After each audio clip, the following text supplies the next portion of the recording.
What is going on, baseball fans? How you doing? Corey Kluber going to the Yankees. Could they possibly going after another starting pitcher to beef up that rotation? Brian Cashman is a busy man. The Red Sox have re-signed one of their pitchers, and I'm not really sure how I feel about it. Let's get to it.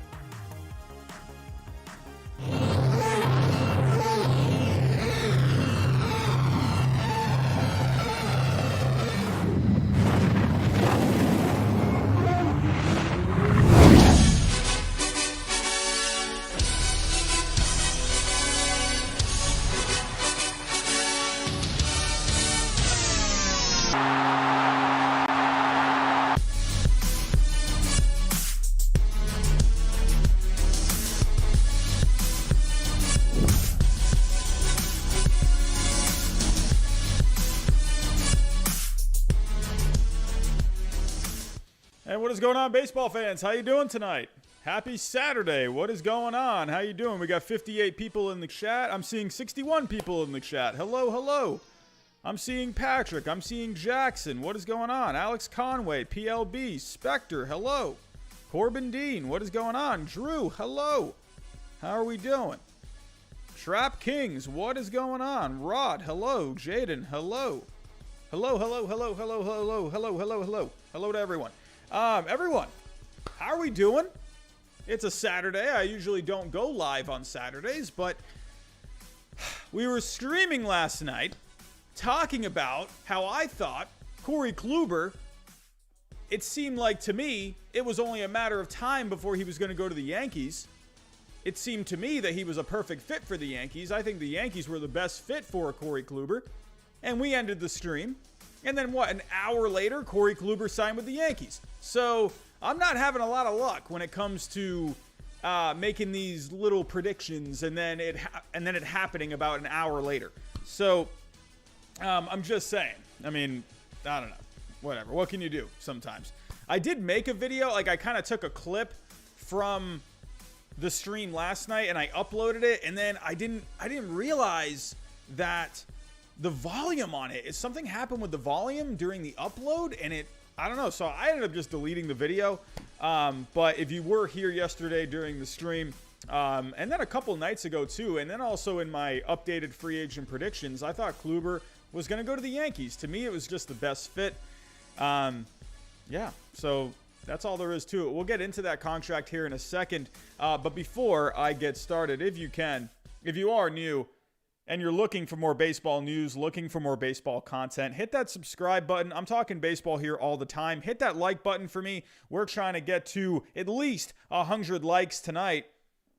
At least 100 likes. Let's get to 100 likes. And as for the subscribers, we are on our way to 5K by opening day. I hope you like that rhyme. But we're trying to get to 5,000 subscribers by opening day. So definitely consider hitting that subscribe button. And hey, go follow me on Twitter. I'm talking baseball there throughout the day. So let's come back to you here.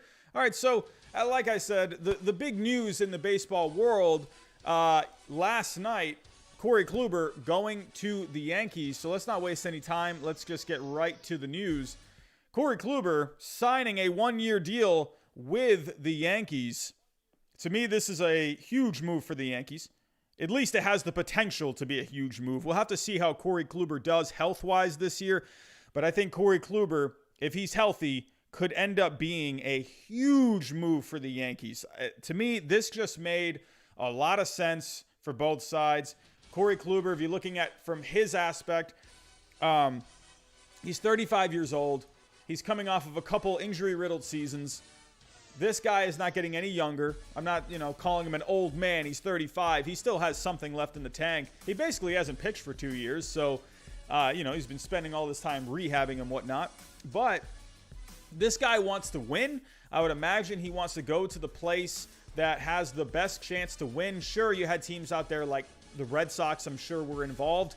The Angels, I'm sure they were involved. I'm sure the Twins were involved. The White Sox, I'm sure all these teams are getting involved. But to me, out of all these teams, the Yankees were just the best fit for him. There's really, hold on, let me get this music off before I forget. So for Corey Kluber, I think the Yankees were the best option for him. I mean, what better stage than to go to the Bronx, pitch in the playoffs, try and help them win a championship, and then you can go to free agency next year. And if you have a good year with the Yankees, you could probably get a really good contract next year. Even though he'll be 36 years old, he could still get a very good contract to, for the end of his career, maybe a 3 or 4 year deal. So good for Corey Kluber. But for the Yankees, it made a lot of sense too, because, hey, they need starting pitching. They need some beef in that rotation behind Garrett Cole. And then for both sides, it made sense because Corey Kluber, he trains with Eric Cressey, and Eric Cressey is the head of the strength and conditioning department for the Yankees. And the Yankees also have Matt Blake, his old pitching coach. So it just made a lot of sense for both sides. I just, there's not really much else to say. It just was a good fit all around. And then also the fact too, he was clean shaven with the Rangers the last time we saw him. And so, hey, we got a glimpse of what he would look like with the Yankees. No beards allowed in the Bronx. But, hey, Corey Kluber, he's ready to go. Whoa, we got a super chat coming in. What is going on? Juan Diaz, hello, $4.99 super chat. DJ taking a pay cut, screwed over free agents. Hope the Mets pass on Springer and instead try to get Bryant and JBJ. Hey, I predicted JBJ in my original predictions to the Mets. Springer and Bauer overplayed. Yeah, Bauer, I think Bauer is really getting hyped up a lot more than what he is. I mean, sure, he won the Cy Young. I don't know, this season, I'm not taking anything away from a Trevor Bauer, but this season was just weird. 60-game season. Who knows how he would have done over a full season. He didn't really face very strong competition this year. Good for him for winning the Cy Young. But really, ultimately, for Trevor Bauer, he's had 2 good seasons. But, hey, he has the potential to keep going with those kind of stats. So, but Bauer, I think a bit he is, at least to me personally, I don't think this is a guy that should be getting $35 million. I could see, I don't know. There's a lot of different opinions on what his salary should be. I mean, to me personally, I would say, 25, 30.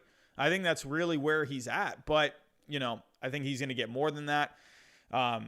We'll just have to wait and see. But yeah, for the Mets, I have to say, if the Mets got Springer, I think that would be a good move. I don't know, but I can understand passing on him as well, just because of the money aspect. I could definitely see that too.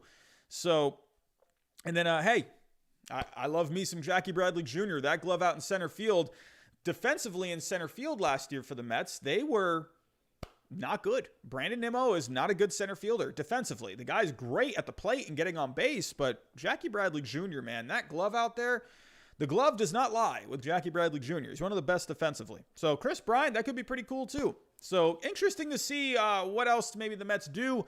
But right now, the story of the league is the Yankees. So the Mets have taken a seat. They're taking a break at the moment. They made the big Lindor trade. So now it's time for the Yankees. It's Brian Cashman's turn. So Josh loves the Corey Kluber signing. Look at all those capital letters. He's saying Kluber. Is that good? I'm going to imagine if there's fans back at Yankee Stadium, they do all the chants all the time, so they're going to start getting a Kluber chant going. So that'll be fun. But back to Kluber, let's go to the article here, and let's take a look. So, and actually, real quick, I want to pull up. I did post a poll today in the community for you guys to vote on. Let me pull that up real quick. So I asked you all what you thought of the trade. And is this it? Nope, that's not it. Here we go. So, according to the poll, 372 of you have voted in the last 8 hours. Thank you so much for all the votes, everyone. So I asked, what do you all think of the Corey Kluber signing with the Yankees? So 28% of you said awesome move. 59% say solid move, but they paid him too much. And 13% said yuck. So I think, we can all agree he got a pretty decent amount of money. So let's go to the article here.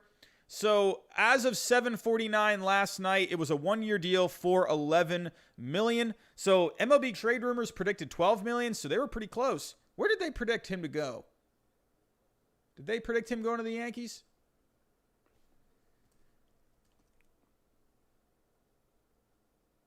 Oh, they predicted him going to the Twins. Okay. See, I could have seen the Twins too. But getting back to the contract, 1 year, $11 million. Yeah, I think for a lot of people they might think that's a lot, but I think you're paying for potential with a Corey Kluber. If you can get 25, 30 starts out of Corey Kluber, he ends up giving you an ERA in the threes, good strikeout numbers. I think Corey Kluber, I think that would be a bargain for a Corey Kluber. 11 million? And if you got 25, 30 starts, yeah, if he pitches 5 games and his arm just blows out of his socket, then yeah, that sucks. But or if he's just ineffective. But I don't think Corey Kluber is going to be ineffective. I think he's a good pitcher. This is a guy that's had a very strong track record. So let's actually pull up the Klubot stats. If we go back, I mean, again, going back to 2019, I mean, he was having all the injury issues. You know, he had the broken arm. He had a shoulder last year. I think he threw 5 pitches.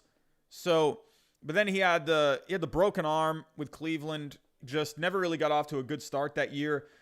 But if you go back just 2 years ago, a 2.89 ERA, a 3.12 FIP, 9 strikeouts per 9, only 1.4 walks per 9. That led the American League that year. He led the league in walks back-to-back years. Won the Cy Young just 3 years ago.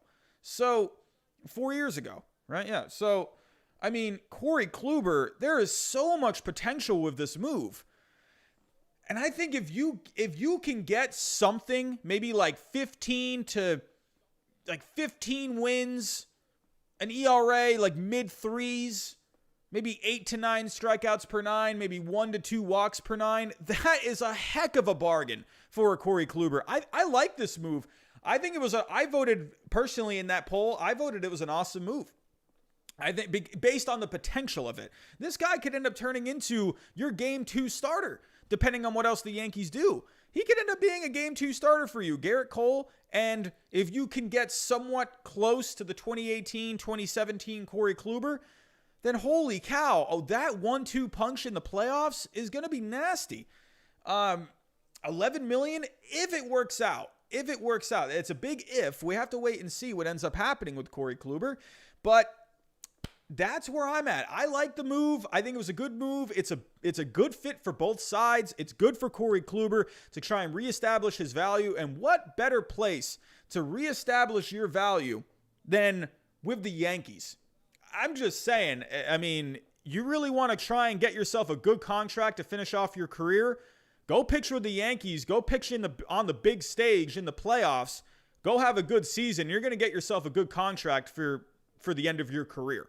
So I think it's good for Corey Kluber. Good for the Yankees. Again, I don't think this is where the Yankees stop. You can't stop here. Corey Kluber, you don't know what you're going to be getting with a Corey Kluber. You cannot stop here. This is no way the end of the Yankees offseason. They have more work to do. So that gets us into our next topic. So this is interesting. This is an interesting topic here. So the next story is Mr. Luis Castillo. He's been brought up this offseason a little bit. The Reds, what the heck is going on with the Reds? I don't know what's going on in Cincinnati. They didn't even bring back Archie Bradley, who had a really good season last year. They could have brought him back for peanuts, and they didn't bring him back. I don't know what's going on in Cincinnati, but right now, according to some interesting tweets, the Yankees are gunning for Luis Castillo. And my goodness, if the Yankees get Luis Castillo, game over. I love Luis Castillo. I don't know what you all think, but I love Luis Castillo. That guy's changeup is, it's so good. It reminds me of a Pedro Martinez changeup back in the day. I'm seeing a $5 super chat here from Jesus Chavez. Castillo and Winker for Frazier, Andujar, Schmidt, and Abreu, and maybe some other players. They're going to have, I'm glad you included some other players because they're going to have to give up a lot. I don't know about Winker, but let's get to, it's going to have to, according to reports, we'll get to that here in a second, but it's looking like some rumblings out there is that Jesus, Frazier, and Andujar are going to have to be a part of this deal. So let's get to that. Let's look at some of these interesting tweets that I was talking about. And if we go take a look here, right now, so according to, and let's actually backtrack a couple of days. So who was it? Was it John Heyman? It was John Heyman. So he was saying a couple of days ago, I'm not sure at this point if he'll be traded. He's clearly available, as are all of their players. My understanding is the Reds, out of all their players, that's the last one they want to move. Of course, that's the guy they're going to get the best offers for. The Yankees have some good prospects. I'm not sure there's a lot of traction there at this point, and I'm still going to be surprised because in that division, the Reds have traded their closer, but I do think they underperformed a bit last year. I'm not sure what they're going to give up. If you trade Castillo, you're giving up. I don't think that will happen, but the Yankees do have the prospects to get it done if they want to go that route. The Yankees do have the prospects to get this done. And according to Ricardo Gibbon, he tweeted out in Spanish today. I don't know if any of you can read some Spanish, but I had to translate this one. However, what he tweeted out, our sources confirm con las bases full. I don't know what the heck that is, but that as a part of a transaction, I couldn't find the original tweet. I just found good. My best friend, he's been on it today with the Luis Castillo stuff. He sent me one of these tweets, and I don't know if he sent me this one. I think he might have sent me another one, but I couldn't really find an original Yankees and Reds or deep in talks or anything like that. But I found a couple of these. So our sources confirm con las bases full that as part of a transaction, Reds would send Luis Castillo along with, this is an interesting part here, along with one of his main offensive players. But there are doubts because the Yankees have no plans to exceed the luxury tax. That I definitely believe. I don't think Cashman wants to go over that luxury tax. I think they could. They do have a couple of guys coming off the books after next season. They got Britton coming off of the books, and they got Adam Ottavino coming off of the books. So if they did go over the luxury tax a little bit, they would only get affected for one season because if they want to just do it for one season, they would have I think it's going to be, I think Ottavino is making around 10, and I think Britton is making 13. Or something like that. So they would have around $20 million coming off of the books after this season. But this is an interesting part here to consider, is that an offensive player would have to come along with a Luis Castillo. And I'm going to get into that here in a second. But let's go take a look here. And here is the other tweet. This is my good friend, Mr. Josh, if you are still here. Hello. But he sent me this today. Yankees, both Clint Frazier and Miguel Andujar would be key pieces in a possible trade for Luis Castillo.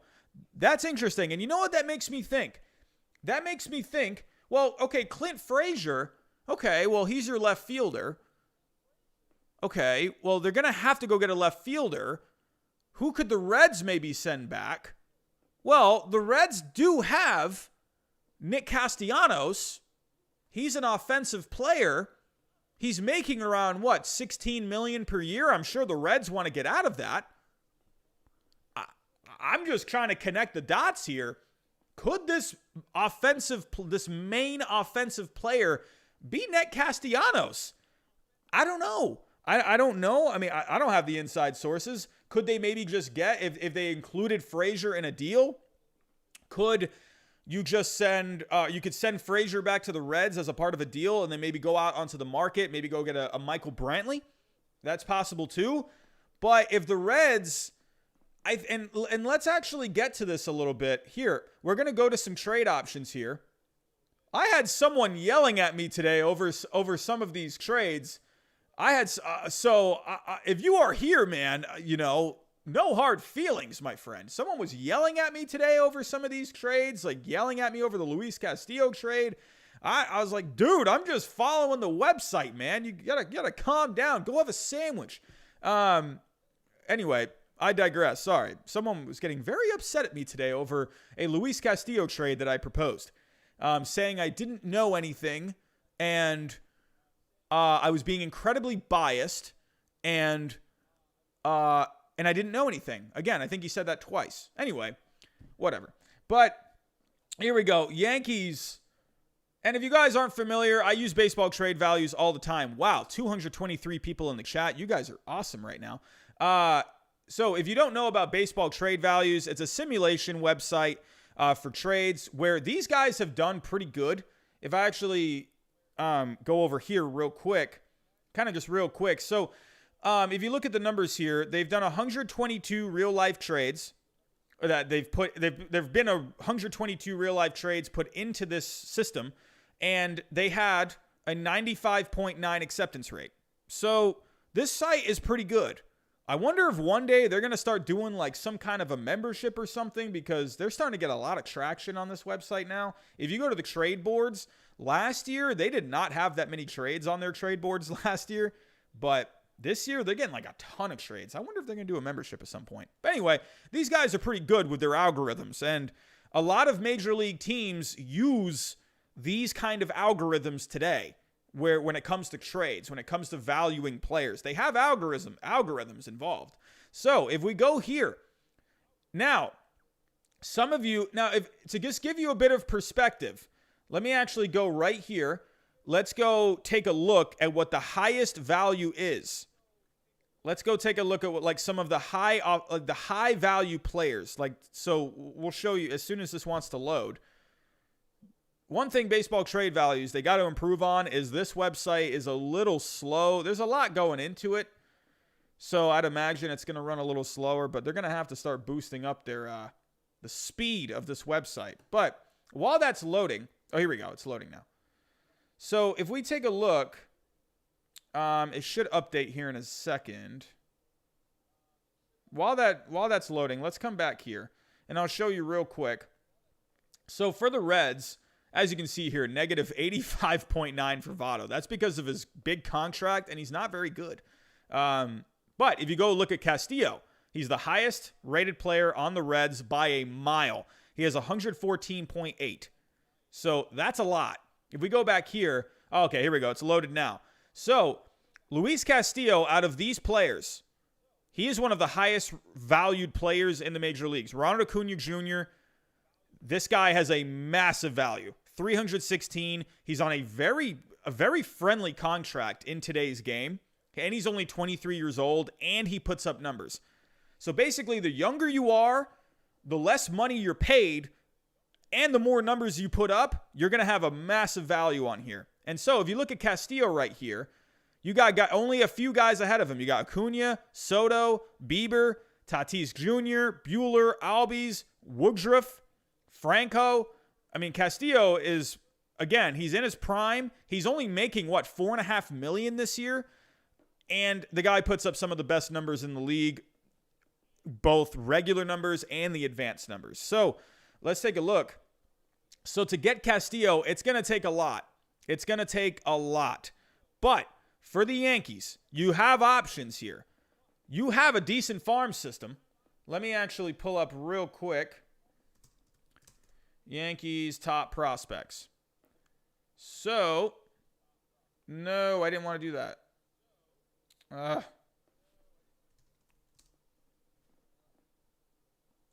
Okay. So let's click out of this. Here we go. So for the Yankees top prospects, you got some guys here that you could send back. I wonder if they would part with a Dominguez. I don't know.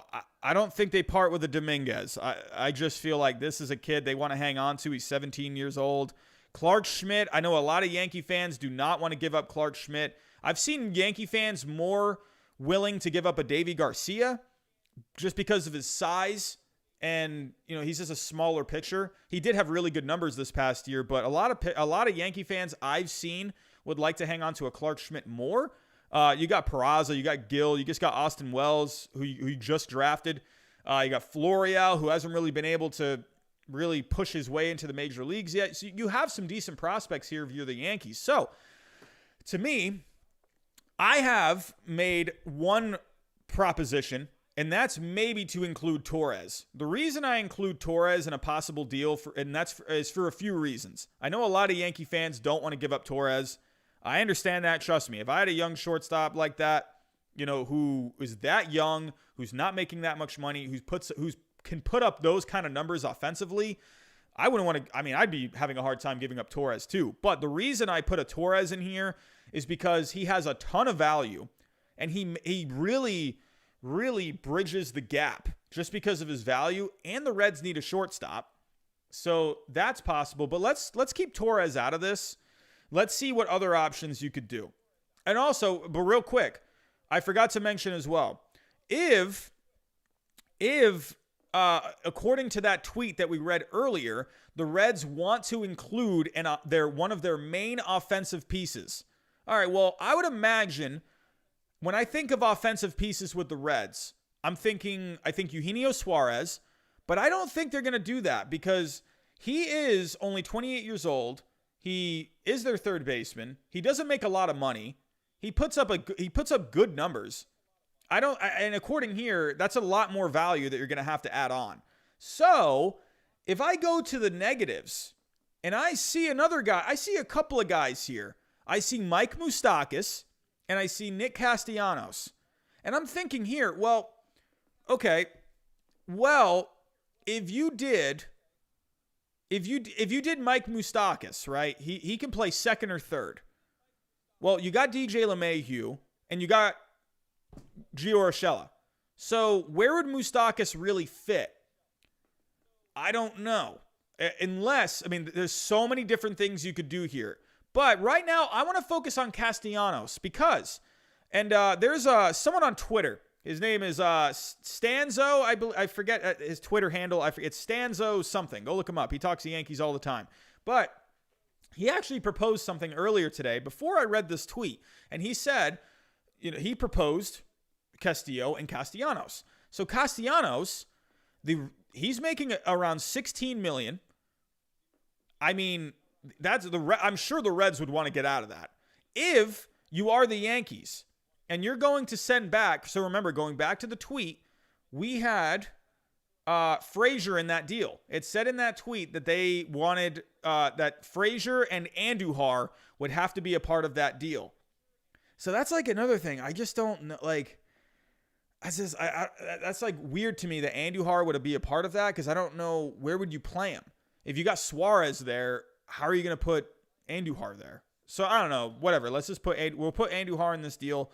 But as you can see here with Castellanos, because of the contract, he doesn't play great defense, but he could be a fit in left field for the Yankees. But either way, it's kind of lessening the blow of how much you're having to give back to the Reds. As you can see here, he's negative 17.6. That, when it comes to prospects, that's a decent amount.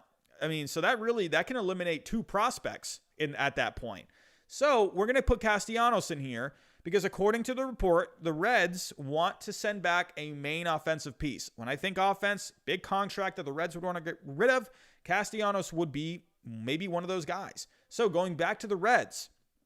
Now we still got a lot to make up. Frazier would be in this deal. Andujar would, according to reports, Andujar would be in this deal. So you still got around 70 points to make up.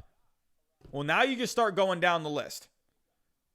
If you're the Reds, you're going to get a haul back. So now, looking at these top value players, again, I mean, you still could put a Torres here. I mean, I'm just saying, right there, 3 players, and then bam, it's even. So, but we're not going to include Torres. We'll just do prospects. So let's just say Garcia. He's proven himself in the majors. You could do Garcia. Okay, now you're getting close. Okay, you're around 38 away. So 38. So now you can just start plugging in some prospects. Let's hang on to Schmidt. Okay, maybe you could put in a Peraza. So if you go back to the Yankees' top prospects, Peraza is their number 4 prospect. Okay, Garcia is the number 3. Okay, so let's put Peraza. And now you're 27 points away.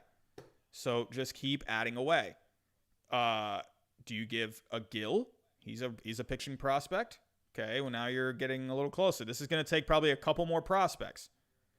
Let's throw in Florial. Florial is their number 7 prospect. and you're still 10 points away. So that's like kind of how, like, this is realistic here. I know a lot of people are thinking, no way Castillo is worth that much. I think he's pretty close to that. I really think so, because again, he still has around, I think he has 3 more years of control, I believe. Let me actually pull that up real quick. Here we go. So I think he's a free agent in 2024. So you'd have him for 2021, 2022, 2023. So you'd have him for 3 years. 3 years. So, I mean, I'm just saying, and he's only going to be making, what, $4.5 million this year, and he puts up really good numbers as well. Real quick, let's go to Baseball Savant. You guys know I like me some Baseball Savant. Looking up Castillo. There's a reason he has this much value. So, and he's only 28 years old, in his prime, has some of the best advanced numbers out there. Ranks really well in exit velocity. Let me move the screen so you guys can see.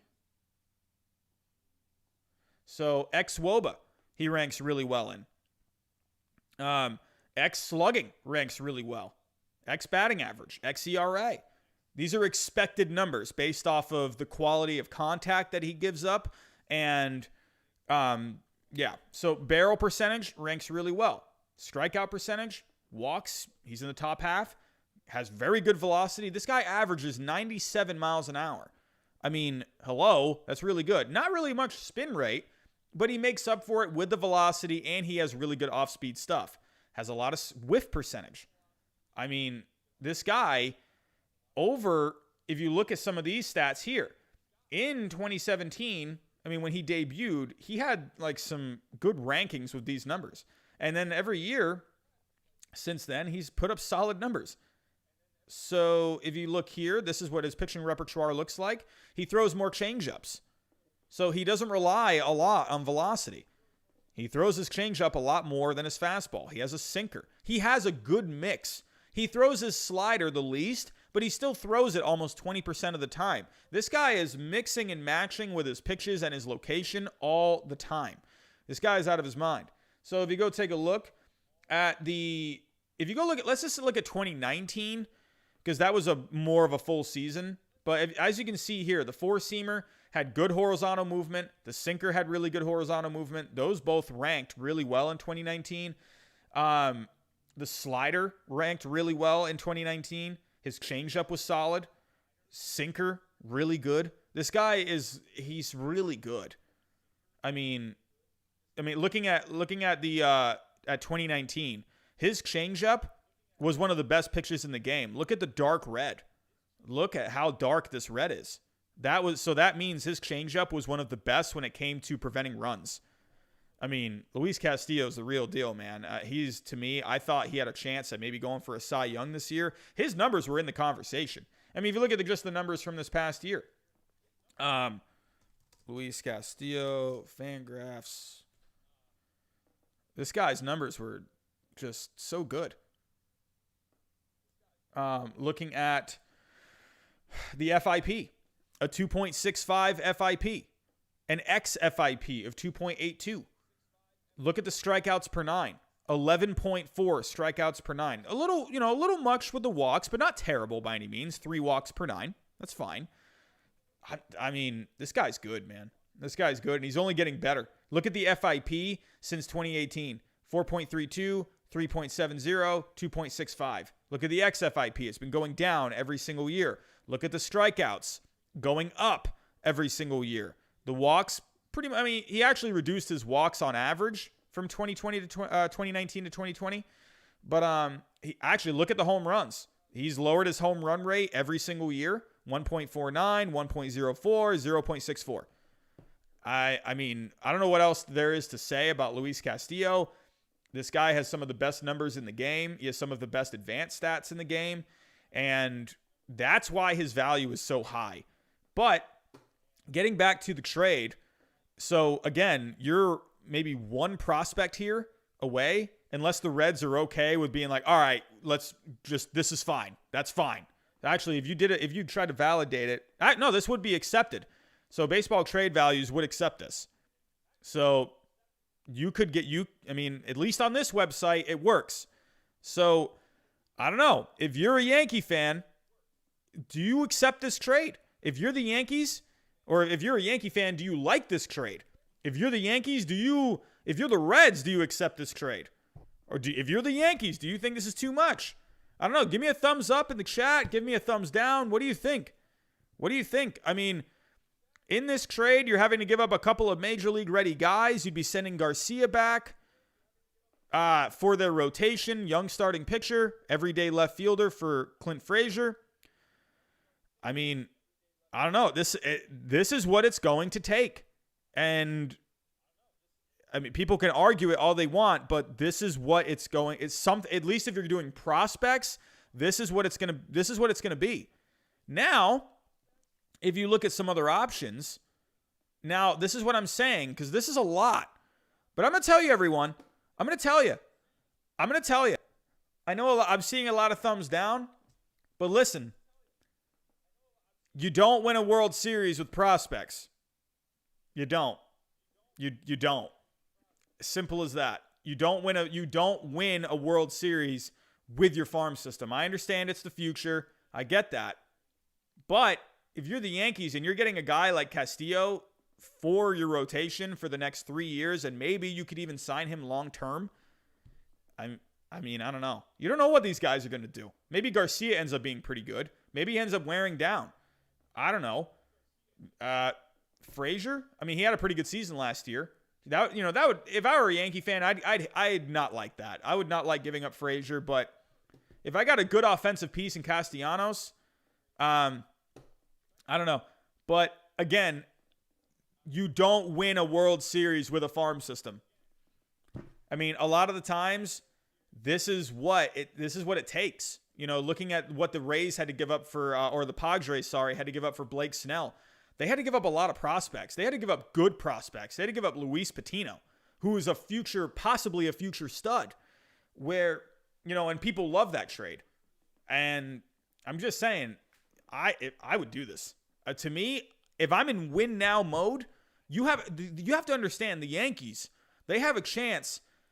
They really have a chance to win it this year. They'd have to go. I mean, their biggest competition, to me, personally, if they got this trade done, if they got a Luis Castillo, I think their biggest competition would be in the National League. I think the Yankees would make the World Series with if you got a Castillo, I think they're in.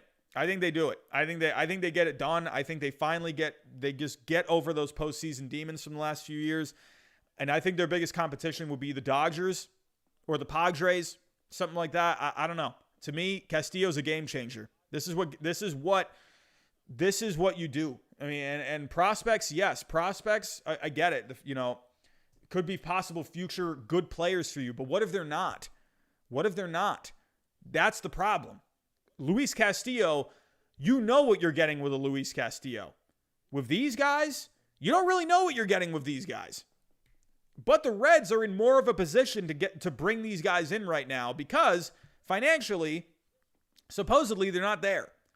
I mean, they're not there financially. To me, I think if you have this trade on the table, I think you do it. I think you do it. And again, as you can see here with the values, the Yankees are still getting more value out of this. I'm just saying. But if you did, again, you would have, if you didn't want to do all these prospects, let's say, okay, let's take off Peraza. Let's take off Gill. Let's take off Florial. Let's take off Garcia. And like I showed this one earlier, this would get it done. That would definitely get it done. I mean, I don't know. That would get it done. You get an everyday left fielder. You get a shortstop that you need. That's even. I mean, I know Gleyber Torres, he could be a future stud. But, hey, Larry Fitzgerald, don't look at me. This is what the numbers say. The numbers are telling me this. I'm just saying. But if you are the Yankees, I don't think this one happens because I think the Yankees want to hang on to a Torres because, I mean, he's 22, 23 years old. I think you have more you have more inclination to hang on to a Gleyber Torres. I think this is very unlikely. I think the Yankees want to hang on to Gleyber Torres at all costs. I don't know, especially if you're getting a Castellanos back, and then you're not gonna have any money to go get a shortstop. Oh, speaking of money, let's actually go take a look. Let's go take a look at the Yankees' salaries. So again, if you were to bring back a Castellanos here, that's Nick Castellanos. So his contract would be, for this year, he'd be making $16 million. $16 million. And for the Yankees, so DJ LeMahieu, they just signed LeMahieu. They just signed Kluber. So LeMahieu, that's going to be 15. Kluber is going to be 11, so that's 26 million total. 167 plus, I can't math. 167 plus 26. That's 193 million. The luxury tax line is 210. 17 million. So if you brought back Castellanos, you would be right there at the line. You would be right there. You'd be right there. So I don't know if the Yankees would want to do this, because that would not leave them much flexibility for if they wanted to go get a bullpen arm, or that would leave them very tight unless they were able to dump off an Ottavino or something. I don't know. So let's say it's not Castellanos involved. Let's say it's not Castellanos. Let's just say it's Castillo. And again, you're gonna have to unload this farm. You're gonna have to unload the farm. If you're not putting Torres in there, you better say bye-bye to all these prospects. Like everyone. You're emptying the farm system. I don't know. What would you all rather have? Would you rather have Gleyber Torres, who, if you threw a pillow at him from 5 feet away, he would probably drop it. If you soft-tossed it to him, he would probably drop it, because Gleyber Torres can't defend at short. Hopefully he gets better. I hope he does, because that bat has so much potential. But what would you rather have? Gleyber Torres, or would you rather have 6 or 7 of these prospects? I'm just saying. So, again, let's start. You got a lot to make up here. You got a lot. I think you would have to put Garcia or Schmidt. Throw in Montgomery while you're at it. Then you're kind of close, actually. Maybe not Montgomery, but Peraza's definitely would have to go. Gill, Florial, and even still, look at all this. Like, you're still so far away. You're still 30 points away. So, I don't know. You're gonna have to just. Even if you put these two, you can't. This is too many. That's not realistic. This is not gonna get it done. I think they would have to take Castellanos. I think they would have to, or you'd have to take Moustakas. Here, let's get into another idea here. Let's bring back. Well, I don't know if that's gonna work, because, well, maybe it could. Let's put Moustakas in here. Let's get rid of all these guys. Hold on, hear me out here. Hold on, hear me out. Chester, look at the chat. What's going on? Oh, wow, 250 viewers. Oh, hello, everyone. Wow, look at that. Sorry, everyone. I'm just diving into baseball trade values. I get a little sucked in here. But everyone, hope you're doing good. Wow, 237 people. That's a lot of people. Hello. Let's take a look. All right, so let's get rid of all these guys. Let's take Gill, Florial. Let's start over. Peraza. Let's just start fresh. Take Garcia out. Take Frazier out. All right, so in this case, if you would take back Moustakas, well, he would probably play third. Moustakas is actually a little cheaper, too. I think he's making $10 million per year? No, he's making 12? I can't math. Oh, he's making 16 as well. All right, let's put Moustakas in here. Where did it go? Oh, here we go. So Moustakas would definitely lessen the blow. But where is he going to play? Do you trade Urshela? I mean, I like Urshela. But unless you have Moustakas as like a utility guy, I don't know. Like, what do you do? I'm just saying, like, I think you got to take back a Moustakas or a Castellanos if you want to get this trade done. I agree, Vincent. I agree. He's overpriced. He didn't have a good year. Craig, I'm sorry. Like, I don't know what I'm trying here. But, so taking a look, if you did have Urshela in here, and then it's whatever, send Andujar back too, then let's put Garcia. Let's put Frazier. And then you're kind of close. And then put a couple of prospects, and maybe that gets it done. So, I don't know, Florial and Gill. And then you're kind of close here. So, I don't know. Moustakas last year, if you look at his stats,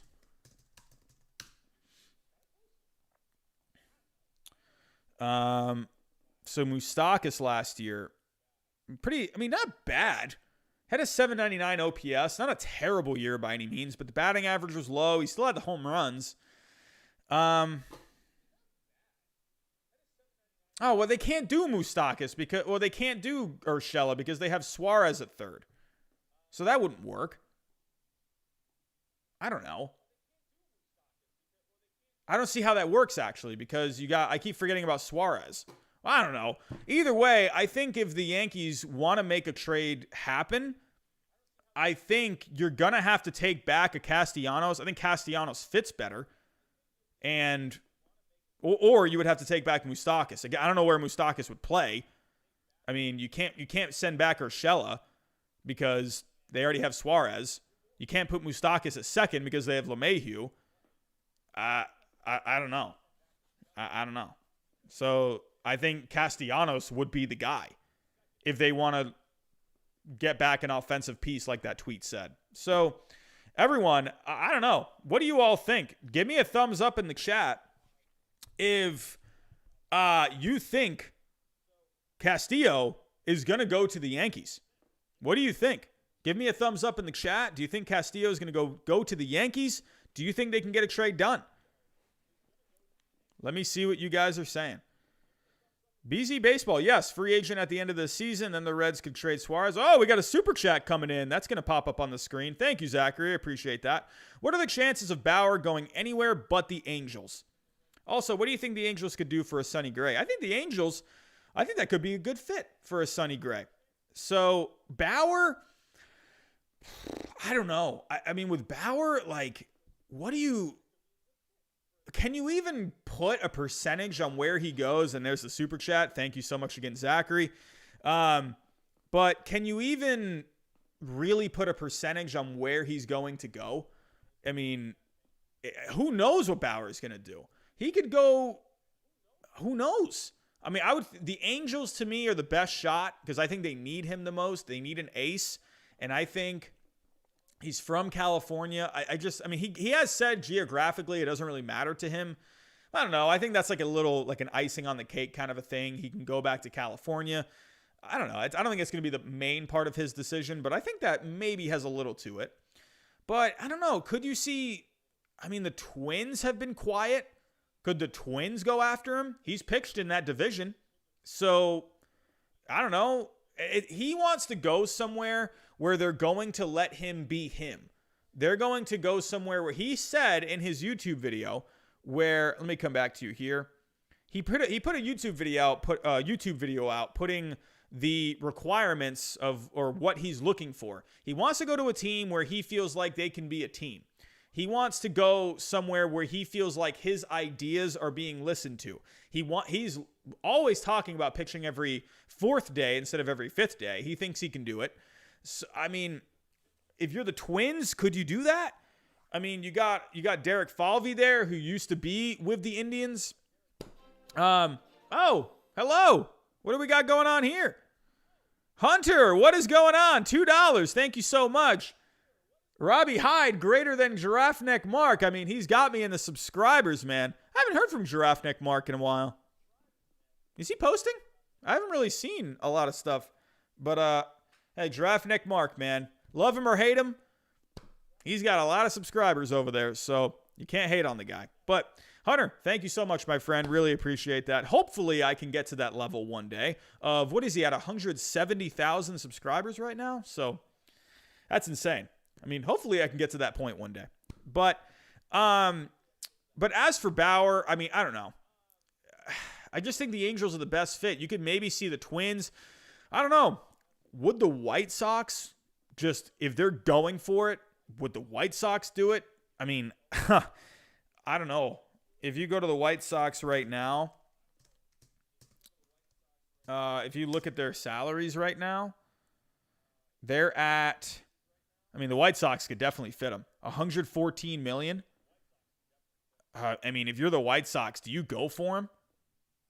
I mean, goodness gracious. White Sox, looking at the depth chart right now. I mean, you got a rotation right now of Lucas Giolito, Lance Lynn, Dallas Keuchel, Dylan Cease, Reynaldo Lopez. I think if you are the White Sox, you could add one guy. I feel like, I don't know what it is. I feel like with me, I don't know about this. My gut says that Bauer wants to go somewhere where he is the number one guy. That's where I think he wants to go. I think he wants to be the guy. You know, going back to the UCLA days with him, he was the number two guy behind Garrett Cole. He's always been behind guys. He was behind Kluber there for a while. I mean, you know, with the Reds, like, yeah, he was the main guy with the Reds, but they also had Castillo and Sonny Gray. I mean, Bauer, he emerged this year. When he went to the Reds last year, he was not the main guy. So I don't know. I think Bauer wants to be the number one. I just think overall the Angels offer him that. I think they offer him a lot of things, and that's where I'm still thinking it's going to be the Angels. But we'll have to wait and see. Alrighty, everyone. Let's move on. So again, Luis Castillo. Who knows if he ends up going to the Yankees? We don't know. But here we go. Moving on to our next story. A bit of positivity. And this is actually good for me because I live in Florida. I live in Orlando. And this could be who knows what ends up happening in the rest of the league. But for me, this is great news for me, everyone. Tropicana Field, they're looking to have some fans in the stadium. They're looking to have some fans. Let's get to the article here. So, sharing my screen.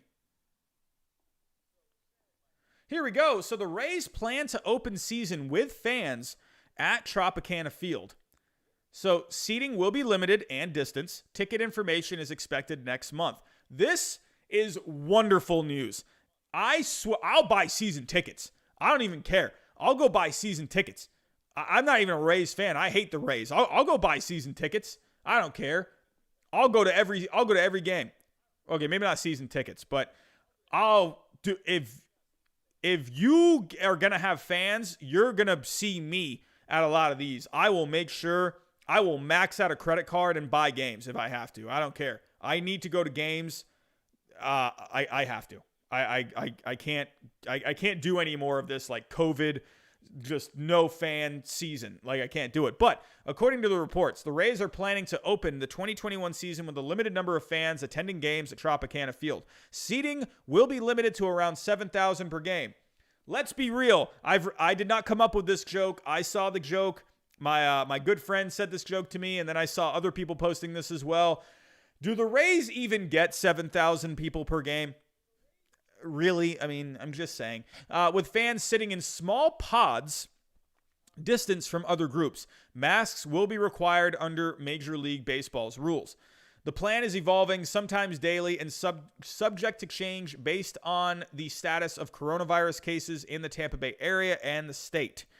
The Rays are hoping conditions are more favorable by April as vaccines become more available and cases stop spiking, and they can increase capacity as the season goes on. Okay, so it's going to be kind of a wait and see thing. I definitely could see this happening. I could see this happening for sure.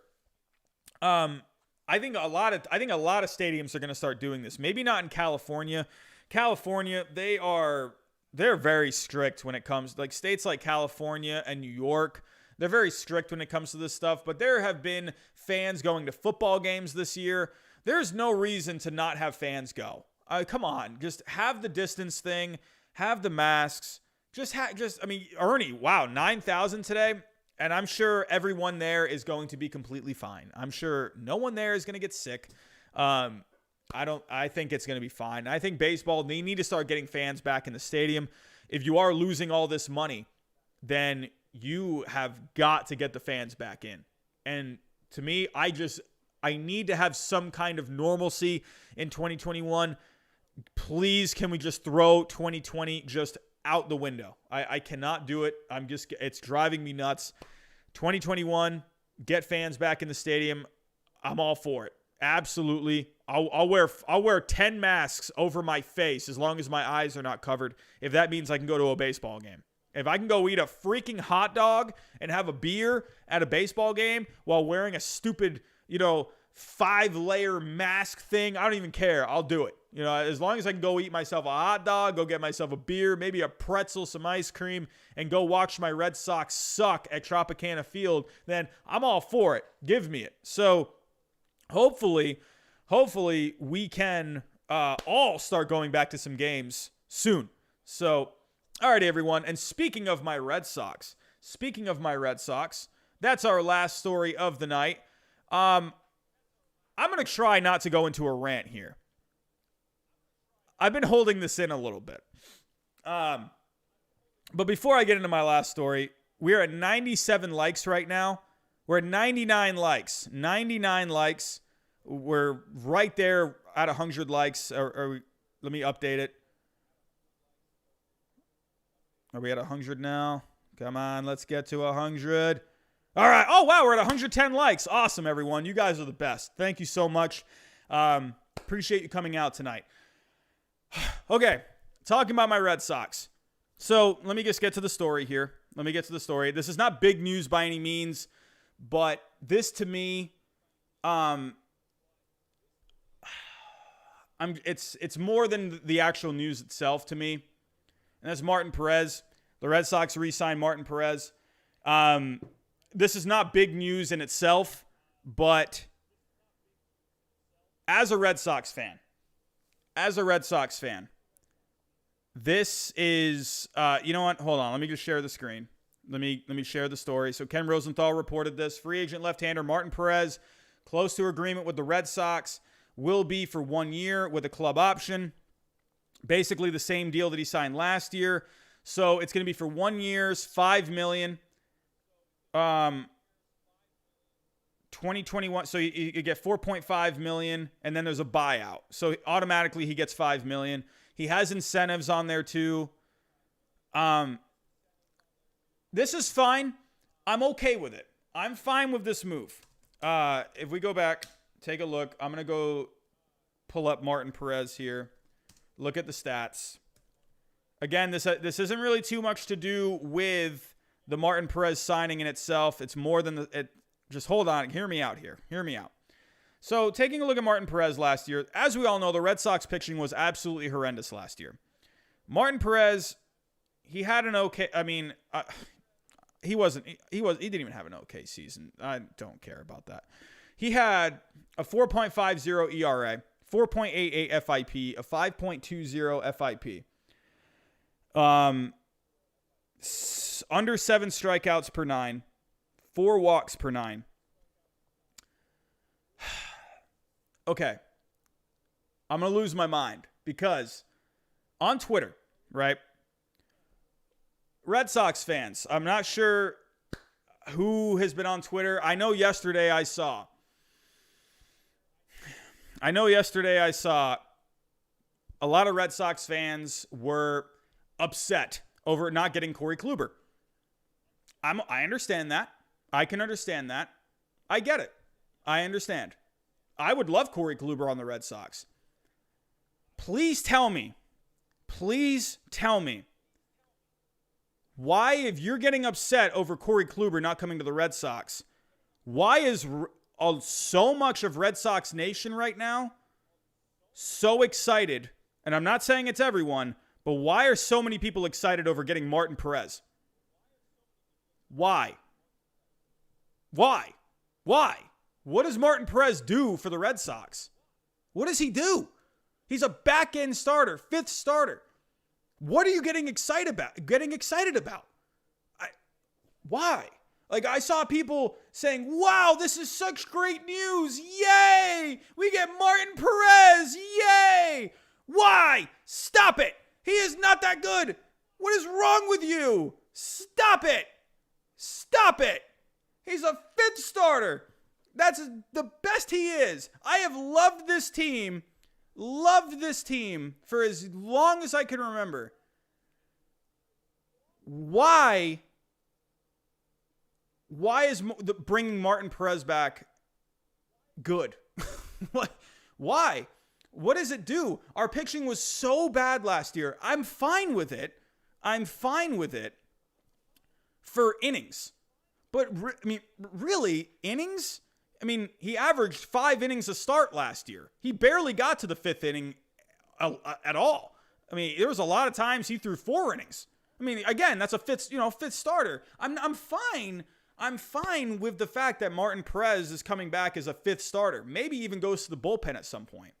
I don't know. I'm fine with that. But why is so much of Red Sox Nation, according to what I saw on Twitter, acting like we just signed, like Pedro Martinez back in 1998? What? I don't understand. What did Martin Perez... Martin Perez had one good start last year against the Yankees. I'm all about it. Martin Perez, he's been on the record. He had an interview with Jared Carrabis in Barstool Sports saying, he's like, yeah, let's get the Yankees rivalry restarted. Yeah, let's do it. Yeah, I hate the Yankees. I'm all about hating the Yankees. You can hate the Yankees all you want. But the Yankees are going to be in contention to go to the World Series this year. I understand. We've won 4 World Series in the last 20 years. I'm stoked about that. I'm wearing the jersey that they were wearing when they won the World Series in 2018. So the Red Sox are about winning. I'm not saying you need to go out and spend millions and millions of millions of dollars. Sean, I understand that, but again, I'm fine with it. It's the point is, that's not the point I'm trying to make here, Sean. The point is I'm okay with the fact that he's a 5th starter. I'm more annoyed at the fact that I'm seeing a ton of people on Twitter treating it like we just signed like an ace.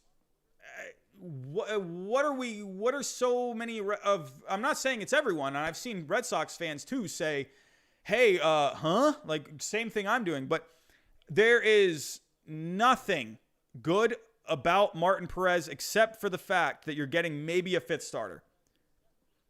That's it. If you go look at the numbers here, Martin Perez,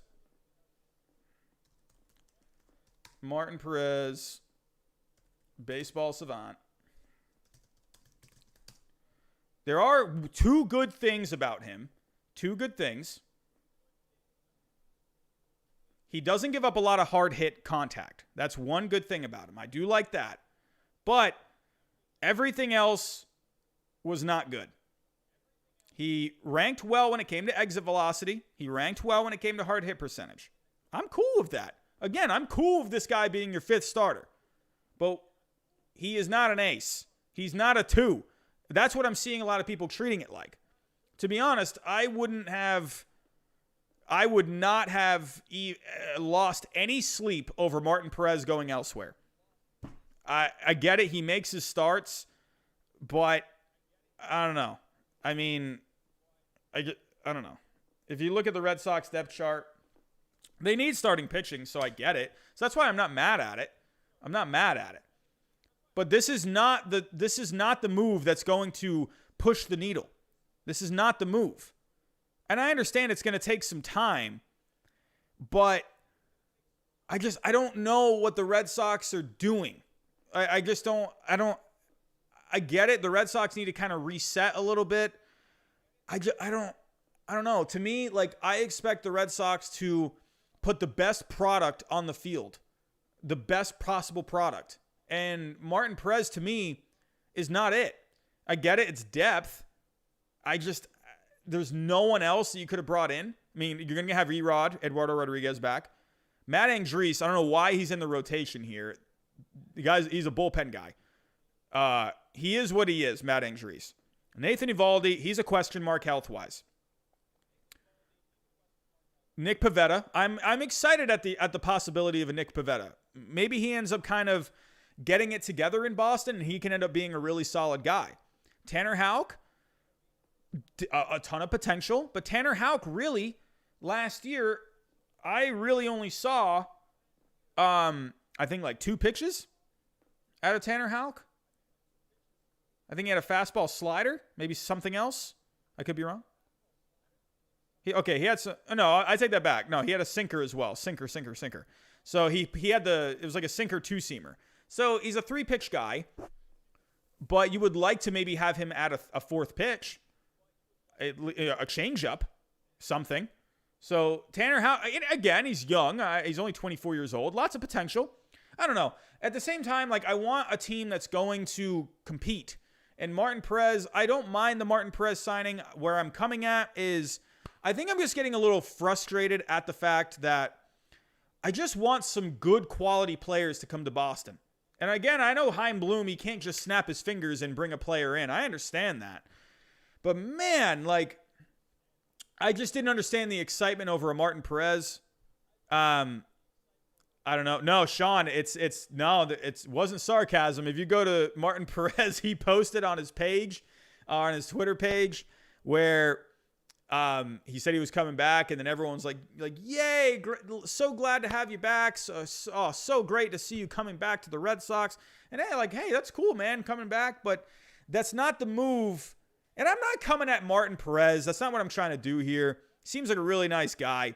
And again, he gives you innings. I'm okay with that. What I guess it's more of a frustration is I really want my Red Sox to just get back into some kind of contention. I'm not saying they got to get back to World Series contention. I'm okay with being patient for a couple of years. I'm okay with that. But Martin Perez is not going to be that guy that's going to get you back to the promised land. You're basically paying Martin Perez. He's averaged in his career 1 win. He's a 1-win player. He's a 1-win pitcher. Not wins in itself, based on wins above replacement. He's averaged, I think, like a 1.4 in his career. I mean, maybe there's something more with him, and maybe they're trying to unlock it a little bit. But I'm just getting a little frustrated at the fact that Chaim Bloom, he's only making these moves. $3 million for Hunter Renfroe, 1.5 for Matt Andriese, $5 million for Martin Perez. I'm not saying you to go out and get a George Springer. That's not what I'm saying at all. I'd rather not do something like that. But come on, like, there's some guys here where, like, and I'm sure, and again, it's been a slow market. It's been a slow market. I understand that, and maybe the good move is yet to come. You know, maybe there is a move that's waiting to happen. Maybe it just hasn't happened yet. And I guess I'm just a little frustrated because I'm just seeing all these other moves, and you were just such a bad team last year. And it's just frustrating as a Red Sox fan to the 3 moves that you've made this offseason are Hunter Renfroe, which I think could be decent. He could be a decent platoon guy, hit for some power. Matt Andriese, he is what he is. He's going to be a low to mid 4 ERA kind of a guy out of the bullpen. He is what he is. But I mean, you still got second base to address. I mean, why not go after a guy like Colton Wong, where he's going to give you some great defense, good leadership, good clubhouse guy. A Tommy La Stella. Colton Wong shouldn't be expensive. Tommy La Stella, he can move around. You know, a Kike Hernandez can play all around. I mean, and then if you go to the pitchers, I mean, again, Odorizzi, I wouldn't be mad at an Odorizzi. I think Odorizzi's a little overrated if you ask me, just personally. I think he's good, but I don't think he's like this number 2 guy. I think he's like a 3 or a 4 in the rotation. I think he's a 3.5. I mean, he's probably going to be, what, $12 million per year? I don't know. Shoot, my heart wants John Lester to come back. I don't think that would be the best move overall. But there's some guys out here. I don't know. How much is Cole Hamels going to cost? I mean, he had a completely lost season this past year. Probably not the most smart signing. I don't know. But, like, is the best you can do is Martin Perez? And maybe you end up bringing in Odorizzi. Maybe I'm jumping to conclusions here. Maybe I'm overreacting. Maybe I'm just frustrated. Maybe I'm just, this past year, it's been a tough year. 2020 was awful. The whole year sucked. The Red Sox sucked. The Celtics got knocked out in the playoffs. We lost Tom Brady. Maybe I'm having a moment right now, everyone. Maybe I'm just having a moment. But when I just see, just Martin Perez, and it's, I don't know. What else can I say? But Martin Perez going back to the Red Sox. Please, for the love of God, Chaim Bloom, can you please just spend some money? It makes me wonder if he ends up making just all these like under $5 million moves. Is there something higher up where they're saying they're limiting what he can spend on a player? I'm just I don't know. It's just funny at this point that he comes over from the Rays and he's he hasn't spent more than $5 million on a player. I'm just saying he has gotten that's good. I wanted him to clear some payroll. Losing Mookie Betts was not the easiest thing, but I don't know. I just hope Bloom ends up doing something else. We'll have to wait and see what he ends up doing. I mean, according to reports not too long ago, is the Red Sox were ready to make a series of moves. Maybe there's some more moves to make for the Red Sox. And who knows? Maybe they're going backwards here. Maybe they're getting these smaller signings done first. And then they're going to make some bigger signings. Could be. Who knows? If the Red Sox, according to reports, are ready to make a series of moves, again, maybe they're just getting the small ones out of the way first. And maybe they're ready for a big signing. I don't know. We'll have to wait and see. Mr. Water, I am suffering, my friend. And I did not mean to overreact, but Martin Perez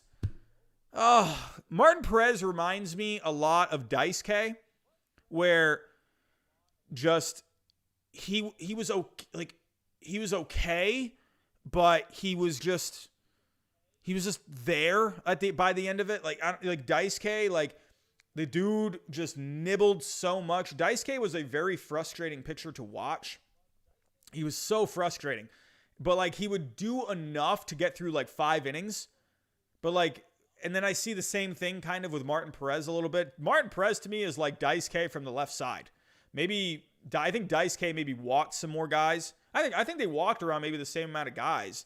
And then probably Dice K had more strikeouts. So, basically, Martin Perez is Dice K from the left side with less strikeouts. Dice K, I wonder if Dice K ended up, I don't think Dice K gave up a lot of hard contact a lot. But yeah, Tommy Doyle, that to me, I mean, I loved him in 2007, man. That electricity that Dice K brought to Fenway, that was nice. He ended up helping us win a World Series. So, alrighty, everyone, but that is all I got. Let me go over the news for tonight. So, this happened yesterday. The Yankees signing Corey Kluber. The Yankees could be possibly looking into a Luis Castillo. Tropicana Field looking to start the season with fans in attendance. And the Red Sox have re-signed Martin Perez. Please, for the love of God, sign someone else. I'm going to lose it. Okay. Everyone, thank you so much for coming out to tonight's show. I really appreciate it. Before I get out of here, if you can, hit that subscribe button. We're trying to get to 5K by opening day. So hit that subscribe button if you're looking for more baseball news and content. Hit that like button for me before you get out of here. And go follow me on Twitter as well. So, everyone, if you're actually still here, I actually had a tweet yesterday. I had a tweet that got blown up a little bit. Let's just go look at that tweet. Let's go. But before you get out of here, just look at this. Look at this. Here we go. I'm sharing my screen. Where are we at? Here we go. So, I tweeted this at Jared Carabas the other day. He tweeted this. Out of all the players the Red Sox have shown interest, I feel like Corey Kluber has the strongest chance of actually ending up in Boston. I tweeted back saying, and because you said this, he'll end up with the Yankees. As soon as Kluber got announced going to the Yankees, everyone started liking this tweet. I have never had that many likes on Twitter. I don't even have that many followers on Twitter. But I don't know. I thought that was hilarious. Yeah, Jared, man, you didn't look good on this one, man. You did.